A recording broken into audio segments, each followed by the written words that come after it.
So as you guys know, there was a shooting in Minneapolis the other day by an ICE officer towards a civilian.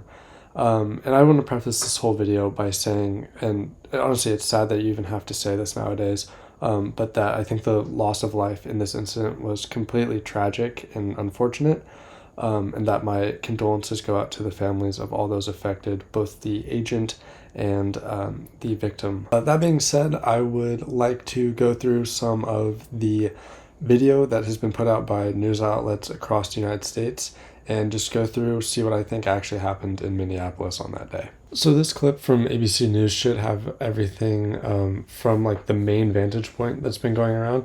So we'll look at that first. A warning to viewers, the following video may be disturbing.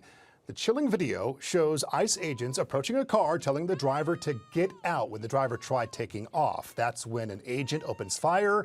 You saw it there, shooting and killing the driver, who has been identified as a 37-year-old woman. Okay, so that's the most common video that's been going around. I think that like if you know this situation, like you've seen that video.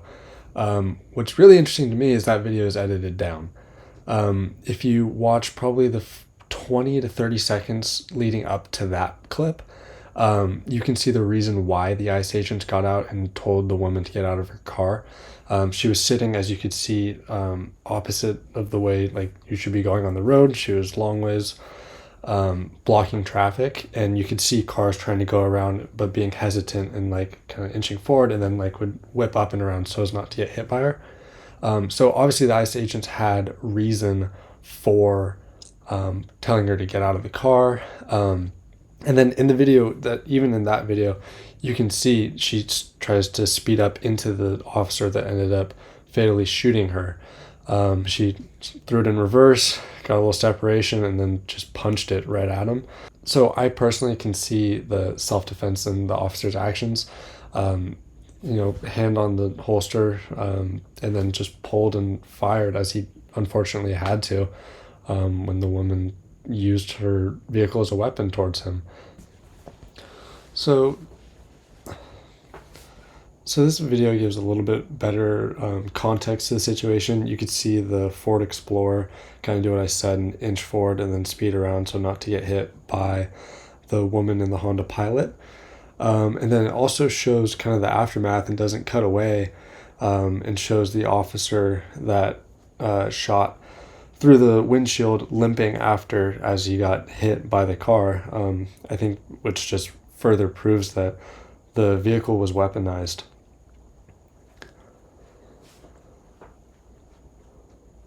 You can see the vehicle there. That's law enforcement pulling up in the pickup. And it is the Honda Pilot that we should be focused on here. It's about a purplish reddish color here. So let's take a look. Agent walking up.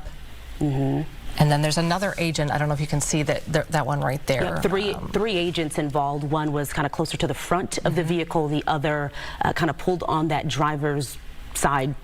I think it's also just yet another good lesson in what the media does, just kind of twisting things to their narrative. I know that's not what this video is about, but I mean, just those two different clips are very, very different in the way that they try and convey the information in a way that meets their means.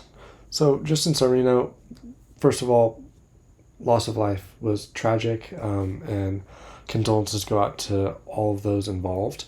And that being said, the officer, in my opinion, was justified in his actions. Obviously, I'm not like a legal or police enforcement expert, but I think just common sense kind of tells you that what he did was warranted for the situation. And I really hope that no legal pressure or like punishment comes down on him, which I don't think it will under our current administration, which is a good thing. But yeah, thank you for watching, and I'll see you next time.